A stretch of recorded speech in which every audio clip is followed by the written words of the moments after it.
नमस्कार, मैं ऋषभ शर्मा और आप देख रहे हैं आचरण न्यूज। आइए जानते हैं आज की कुछ बड़ी खबरें। ग्वालियर में ट्रक चालक से नकली पुलिस ने की ठगी। श्योपुर आए जिले के प्रभारी मंत्री राकेश शुक्ला। तानसेन समारोह के पूर्व रंग गमक में सजेगी सुरों की महफिल।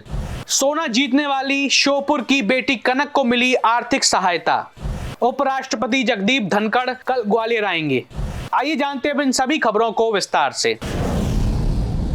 ग्वालियर में ट्रक चालक से हुई ठगी। नकली पुलिस और सेल टैक्सी अधिकारी बनकर 12,000 रुपए हड़पे। ग्वालियर जिले में बढ़ते आपराधिक मामलों के बीच एक और ठगी का मामला सामने आया है। सिरौल थाना क्षेत्र के अड़ूपुरा तिराहे पर ट्रक चालक अमनदीप सरदार से नकली पुलिस और सेल्स टैक्स अधिकारी बनकर ठगी की गई। आरोपियों ने ट्रक चालक से 12,000 रुपए की रकम ऑनलाइन फोन पे जरिए ट्रांसफर करवा ली। अमनदीप सिंह सरदार जो ग्वालियर से पंजाब के लिए ट्रक में सवार होकर निकले थे, उन्होंने बताया कि बोलेरो वाहन में सवार लोगों ने उन्हें रास्ते में रोककर अपने आप को पुलिस और सेल्स टैक्स अधिकारी बताया। बोलेरो पर पुलिस लिखा था और हूटर भी लगे थे, जिससे वो डर गए और ट्रक को छुड़वाने के लिए पैसे ट्रांसफर कर दिए। ठगों ने पहले 2,000 रुपए ट्रांसफर कराए, फिर 10,000 रुपए की और मांग करी। बाद में जब ट्रक चालक ने ट्रांसफर कर दिए तो पैसे का अकाउंट चेक किया तो पता चला कि वह अकाउंट ग्वालियर स्थित एक HP पेट्रोल पंप का था। इसके बाद ट्रक चालक ने डबरा सिटी थाने में शिकायत दर्ज कराई। पुलिस ने मामला दर्ज कर आरोपियों की तलाश शुरू कर दी है। मैं अपनी वाहन ये ग्वालियर से जो अपना टोल टैक्स है वहाँ से झांसी की तरफ आ रहा था। तो सर जी मुझे पुलिस की गाड़ी ने, जैसे मैंने टोल टैक्स पार किया थोड़ी दूर पे आया तो मुझे पुलिस की गाड़ी लिखा हुआ था उस पर, और उसने सायरन बजाया और मुझे रोक लिया, बोला साइड लगा लो। और जैसे मैंने गाड़ी रोकी तो उन्होंने कहा, अपना परिचय दिया कि हम सेल टैक्स वाले हैं। तो हमने कहा कि सर क्या चाहिए, तो बोले हमें आपके गाड़ी के डॉक्यूमेंट्स जो हैं, माल के डॉक्यूमेंट्स हैं वो चाहिए। तो मेरे साथ माल मालिक भी थे, तो मैंने उनको उठाया कि सर माल मालिक थे। तो बोले सरदार जी आप भी उतर आओ और माल मालिक भी उतर आए। तो हम दोनों उतर आए सर जी। उसके बाद में क्या किया उन्होंने, हमारे कागजात देखने लगे और एक आदमी ने कहा कि रिंकू और हरेंद्र चल तू कर अपना काम। तो दोनों ने हमारी कनपट्टी पे अपना कट्टा लगा लिया सर जी। कट्टा लगाने के बाद हमें बोले कि जो भी तुम्हारे पास कैश वगैरह है वो दे दो। तो सर हमारे पास कैश है नहीं था, तो हमने कहा कि हमारे पास कैश वगैरह कुछ नहीं है। तो उन्होंने कहा गूगल करो। तो सर जी जो माल मालिक है, जो माल का मालिक है, उसने उनको 2,000 रुपया एक ट्रांजैक्शन की तुरंत उन्होंने बार कोड दिया अपने मोबाइल से और उस पर 2,000 रुपया किया और तुरंत उन्होंने बोला नहीं और करो। तो 10,000 रुपया हमने फिर उनको किया। और सर जी जो माल मालिक के पास पैसे थे वो खत्म हो गए। उसके बाद तो वो दिखाया कि हमारे पास अब कुछ पैसा नहीं है। पुलिस पे सर जी हम सुबह से 10 बजे से यहाँ आके अपनी रिपोर्ट दर्ज करवाने के लिए हैं, लेकिन पुलिस हमें घुमाई जा रही है, कभी कहाँ ले जा रही है, घटनास्थल कहाँ हुआ, क्या हुआ, हमने सब दिखा भी दिया है और फुटेज भी दिलवा दी। जो HP के पंप से उन्होंने हमारे बार कोड था वो HP के पंप का था, तो वहाँ पर हमने वो बार कोड भी स्कैन करके जो भी है उसके बाद में फुटेज भी दिलवा दी वहाँ से। वो आदमी ट्रेस भी हो गया, उनकी गाड़ी भी ट्रेस हो गई है, लेकिन अभी तक कोई FIR की कॉपी वगैरह नहीं मिली है।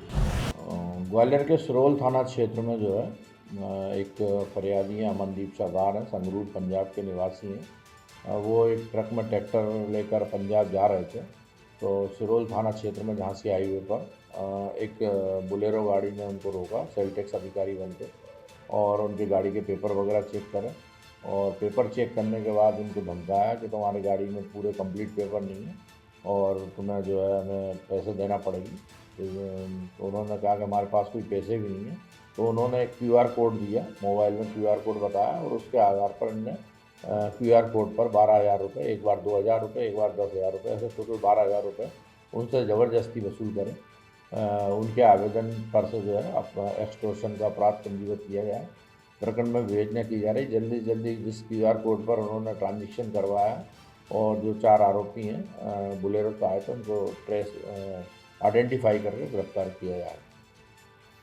श्योपुर आए जिले के प्रभारी मंत्री राकेश शुक्ला केंद्र और राज्य सरकार की उपलब्धियों को गिनाया। मध्य प्रदेश के नवीन एवं नवकरणीय ऊर्जा मंत्री और श्योपुर जिले के प्रभारी मंत्री राकेश शुक्ला शुक्रवार को श्योपुर आए। यहां उन्होंने कलेक्ट्रेट सभागार में मोदी सरकार और मध्य प्रदेश की मोहन यादव सरकार द्वारा चलाई जा रही जन कल्याणकारी योजनाओं की समीक्षा करी। उन्होंने अधिकारियों से कहा, इन योजनाओं में इस बात का ध्यान रखा जाए कि जो भी हितग्राही छूट गए हैं उन्हें योजनाओं से जोड़ा जाए। समीक्षा बैठक से पहले उन्होंने जिले में चल रहे विकास कार्यों पर तैयार एक प्रदर्शनी को भी देखा। समीक्षा बैठक से इतर उन्होंने मीडिया से भी बातचीत की और मुख्यमंत्री डॉक्टर मोहन यादव सरकार के 1 वर्ष को उपलब्धियों भरा बताया।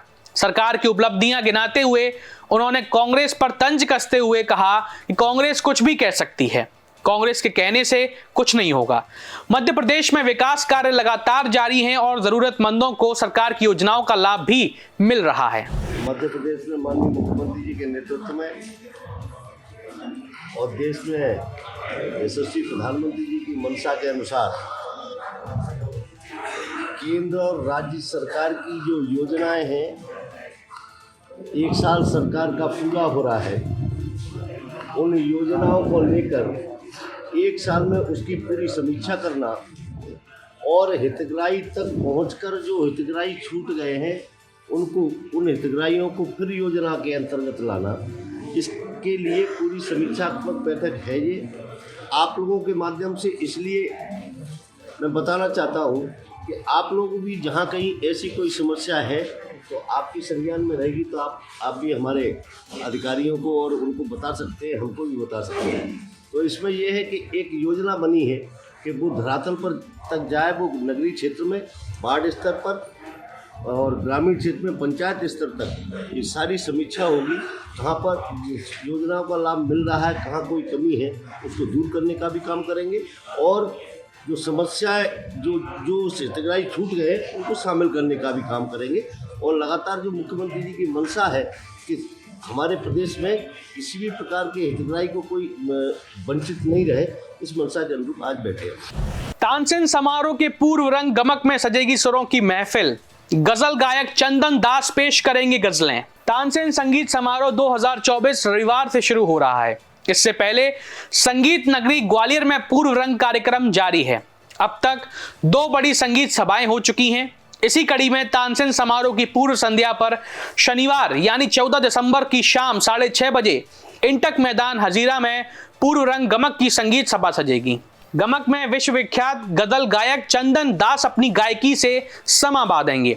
चंदन दास ने न जी भर न देखा न कुछ बात कही, बड़ी आरजू भी मुलाकात की जैसी तमाम गजलें गाकर देश और दुनिया भर में लोकप्रियता हासिल करी है। उनकी हिट एल्बम में कितने ही रंग, गजल उसने छेड़ी, इनायत व गुजारिश शामिल हैं। उन्होंने कई लोकप्रिय धारावाहिकों एवं फिल्मों के लिए भी गायन किया है, साथ ही मुख्य धारा की फिल्मों के लिए भी संगीत दिया है। बता दें, संगीत सम्राट तानसेन की याद में होने वाले तानसेन समारोह का इस साल शताब्दी वर्ष है। सोना जीतने वाली श्योपुर की बेटी कनक को मिली आर्थिक सहायता। विधानसभा अध्यक्ष ने कनक को दी 25,000 रुपए सहायता राशि।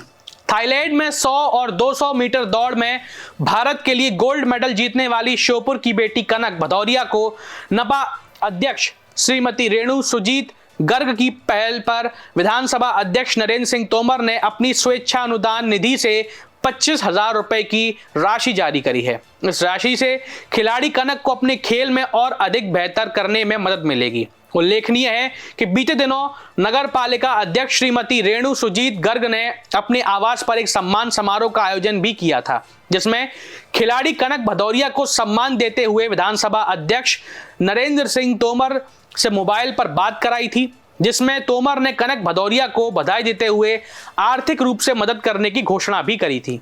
जिसके बाद तोमर ने शुक्रवार को स्वीकृति पत्र जारी करते हुए कनक भदौरिया के खाते में 25,000 रुपए जारी कर दिए हैं। इस राशि से खिलाड़ी कनक भदौरिया आगामी समय में एशियन गेम्स 2025 में होने वाले कंपटीशन में भाग ले सकेंगी।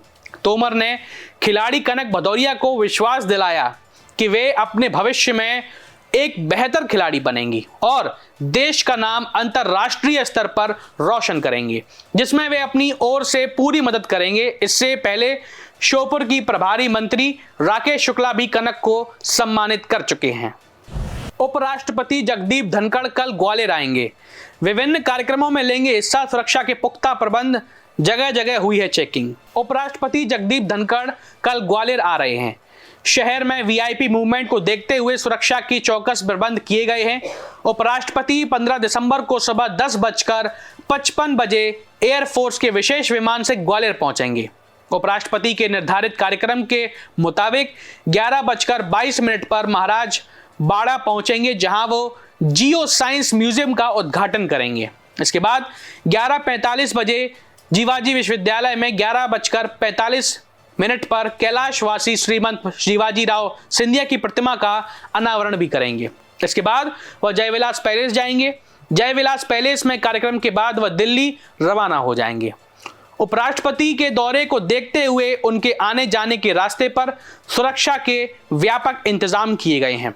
जगह जगह पुलिस चेकिंग की कर रही है और वहीं जल संसाधन और जिले के प्रभारी मंत्री तुलसी सिलावट आज जीवाजी विश्वविद्यालय पहुंचे, जहां उन्होंने अधिकारियों के साथ अनावरण कार्यक्रम की तैयारियों का जायजा भी लिया। देश दुनिया की सभी खबरें देखने के लिए जुड़े रहिए आचरण न्यूज से। आचरण न्यूज, हर कदम आपके साथ।